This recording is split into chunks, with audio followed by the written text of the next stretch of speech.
Et notre invité ce samedi, vous le voyez à l'écran, vous qui nous regardez via la chaîne YouTube de Film 24 et la page Facebook de Film Guinée, c'est Alpha Bayo. Il est le coordinateur national de la Maison des associations de Guinée, si vous ne le savez pas.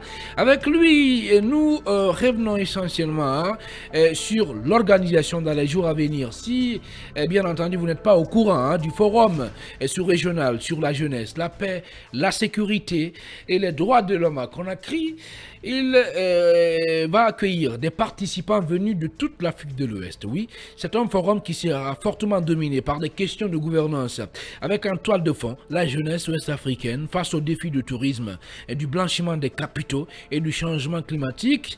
Mais qu'en est-il réellement? Où en sommes-nous avec les préparatifs de ce forum? Eh bien, il est le mieux placé et pour répondre à toutes ces questions, monsieur Alpha Bayo, bonjour. Merci de répondre à notre invitation. Bonjour et bonjour à tous les auditeurs. D'abord, c'est quoi le forum, ce forum ouest-africain?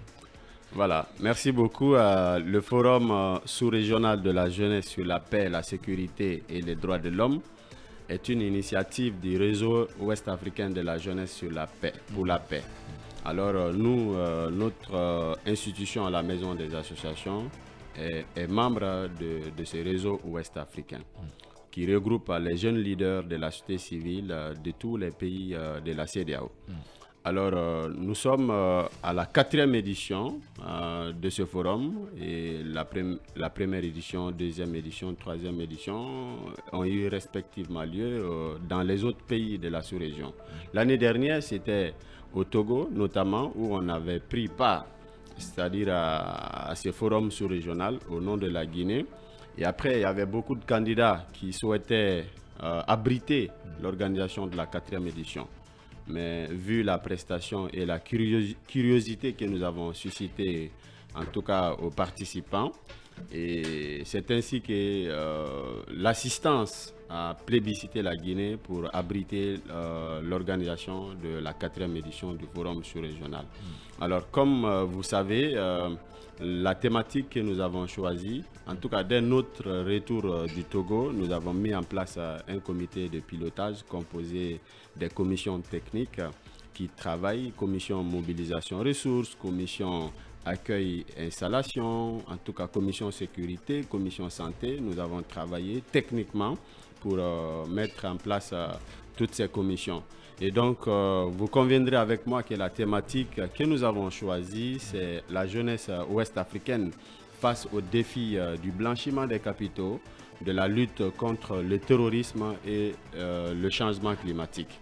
Donc, à date, nous travaillons et les panélistes sont déjà identifiés et des experts qui vont vraiment débattre de ces thèmes d'envergure, parce qu'aujourd'hui, quand on parle de blanchiment des capitaux, j'ai suivi, en tout cas avant d'être dans ce studio, je vous ai suivi avec intérêt sur ces questions-là.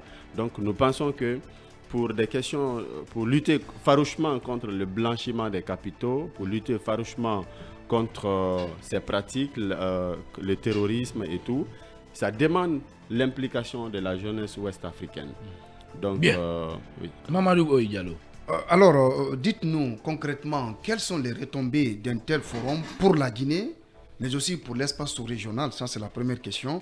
La deuxième question, Khalil a parlé dans son intro du tourisme, de climat. Aujourd'hui, nous sommes face à un défi majeur en termes de préservation du climat, de l'écosystème environnemental. Qu'est-ce que vous avez aussi à nous dire par rapport à ces différentes préoccupations? Les retombées, en tout cas pour notre pays d'abord, c'est d'abord la visibilité. Nous sommes en transition, bien entendu. Et donc, vous conviendrez avec moi que les pays en transition, c'est des pays qui ont des sanctions, c'est des pays qui sont fermés pour la plupart des cas. Mais nous avons osé décrocher ce forum pour montrer, en tout cas, au vu et au su de la communauté internationale, que notre pays, même si nous sommes en transition, mais la Guinée n'est pas fermée. La visibilité que cela peut donner, parce que vous n'êtes pas sans savoir qu'il y a 200 participants qui sont prévus et qui doivent venir de la sous-région, les Sénégalais, les Maliens, les Togolais, les Nigériens qui sont massivement mobilisés. Il y a des Burkinabés que je salue de passage.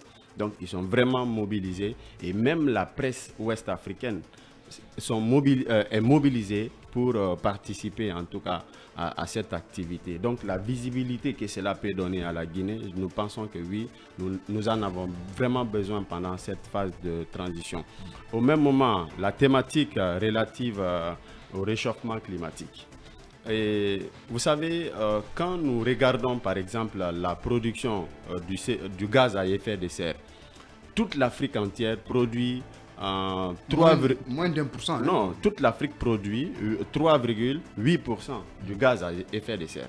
Toute l'Afrique. Et quand nous prenons l'Afrique de l'Ouest, nous produisons moins d'1% du gaz à effet de serre. Mais nous sommes les premiers à subir les conséquences néfastes du réchauffement climatique. Alors, quelle est la responsabilité et le rôle de la jeunesse face à cette situation? Donc, c'est-à-dire, nous allons profiter. Déjà, il y a des cadres du ministère, en tout cas de l'environnement, qui vont être des panélistes. Et il y a des experts aussi en la matière qui vont être des panélistes. Et le plus important, parce que nous avons une commission de rédaction, comment est-ce que j'appelle ça, des résolutions.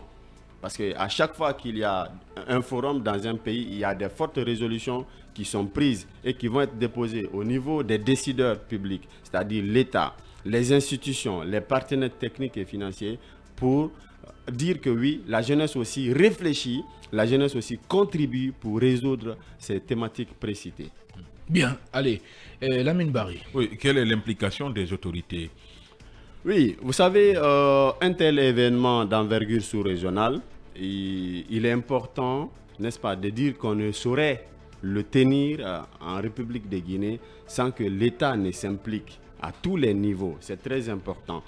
Puisqu'il s'agit du forum sous-régional, il y a des départements, par exemple la jeunesse. On dit forum sous-régional de la jeunesse sur la paix, la sécurité et les droits de l'homme. On ne saurait tenir un tel forum en Guinée avec des mobilisations de part et d'autre sans que le ministère ne s'implique. Et éventuellement notre ministère de tutelle, c'est-à-dire le MATD et le ministère de l'administration du territoire et de la décentralisation.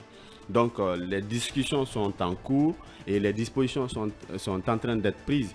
Et au même moment, nous voulons par cette occasion remercier le président du CNT en la personne de Dansa Kourouma, n'est-ce pas, qui a bien voulu mettre le palais à notre disposition pour les 3 journées du forum. Et en même temps, en guise de contribution, il a décidé de mettre les bus du CNT pour assurer la mobilité des personnes qui vont venir d'ailleurs. Et en même temps, ces réflexions, ces propositions, ça nous a vraiment bien orientés dans le cadre de l'organisation de ce forum. Alpha Bayo, vous l'avez compris, notre invité exceptionnel ce matin, il est le coordinateur national de la Maison et des associations de Guinée. Avec lui, nous évoquons l'organisation dans les jours à venir à Conakry du forum sous-régional sur la jeunesse, la paix, la sécurité et les droits de l'homme. Oui, Ibrahim Koné. Écoutez, je voulais écouter M. Bayo, c'est de les féliciter, mais la question qui me tord l'esprit, c'est qu'est-ce que la jeunesse a à voir avec le blanchiment d'argent?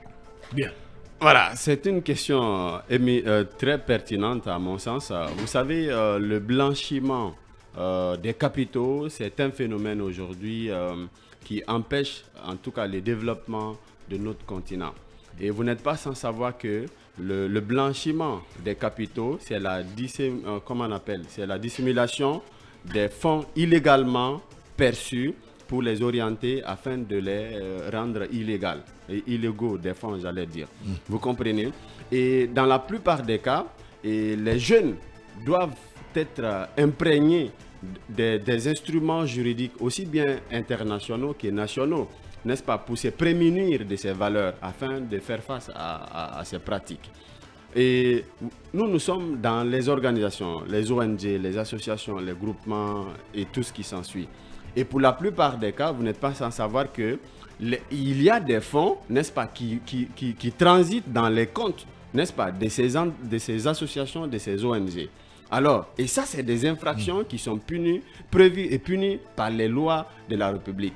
Mais aujourd'hui, nous constatons qu'il n'y a pas une vulgarisation, n'est-ce pas, de ces lois en la matière. Donc, nous allons profiter de l'occasion pour demander, puisque la cible principale, c'est la jeunesse, c'est des associations, c'est des ONG, et croyez-moi que nous allons pouvoir quand même mobiliser environ 3000 participants, dont 200 qui proviennent des pays de la CEDEAO. Mais parmi les 3000 participants, la plupart, à peu près 80%, 90%, la cible, c'est la jeunesse.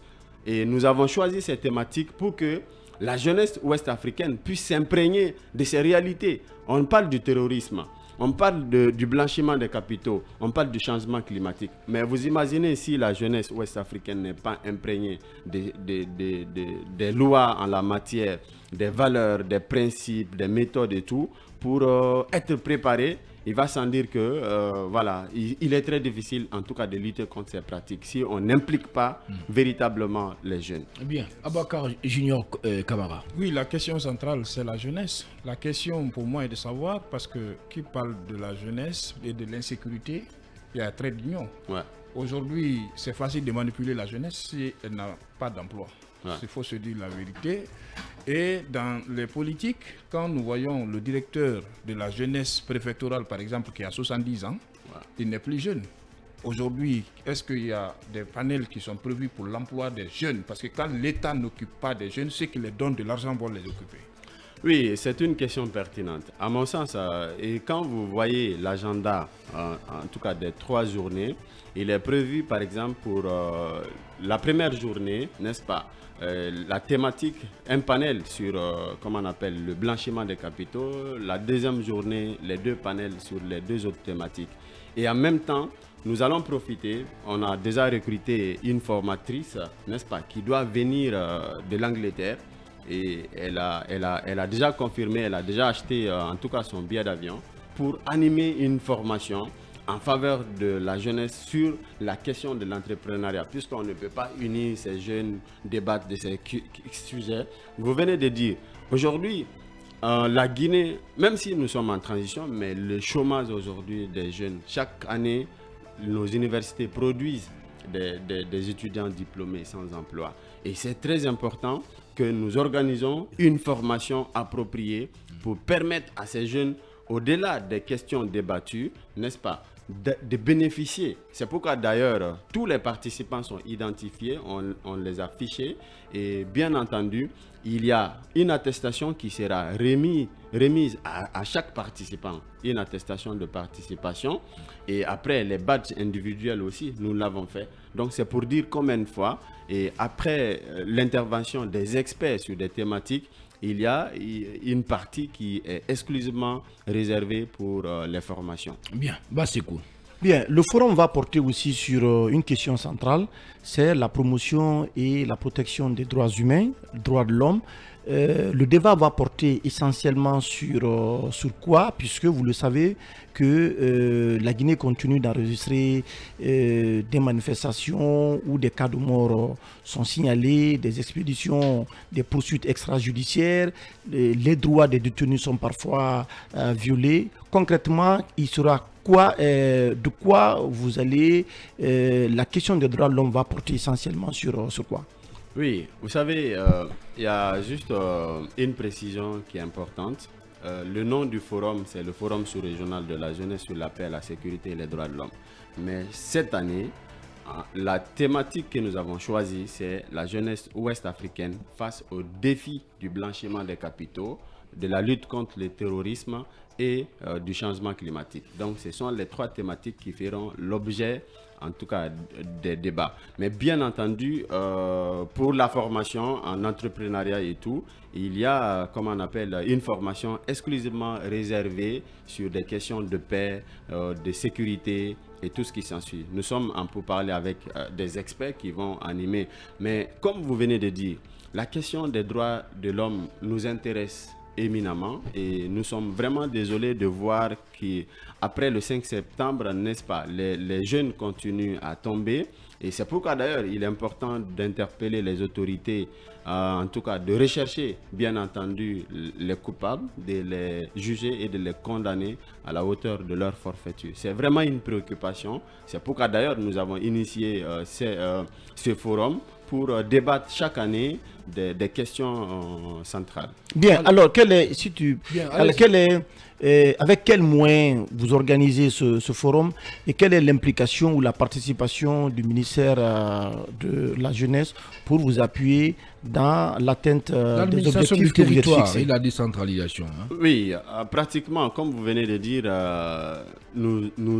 en fait, jusqu'à date, la Maison des associations et ONG de Guinée a écrit des courriers à tous les niveaux. Donc, peut-être que je vais profiter de votre antenne pour interpeller une fois encore de plus l'État à travers ses départements sectoriels, le ministère de la Jeunesse. Puisque nous sommes en train, nous jeunes, nous décrions beaucoup ces départements. Donc peut-être c'est une occasion pour le département de se rattraper à travers son implication très active dans l'organisation de ce forum. Et bien entendu, les discussions sont en cours, les dispositions sont en train d'être prises et nous pensons que dans les jours à venir, les lignes vont bouger du côté de l'État. Puisque ce forum-là, nous ne l'organisons pas à notre nom, nous l'organisons au nom de la Guinée. Et je vous dis clairement, il y a des pays aujourd'hui qui sont en train de travailler, qui sont vraiment en train d'avoir le soutien de la Guinée pour abriter l'organisation de la 5e édition. Donc, ça voudrait avec quels moyens? Oui, c'est ce que je suis en train de vous dire.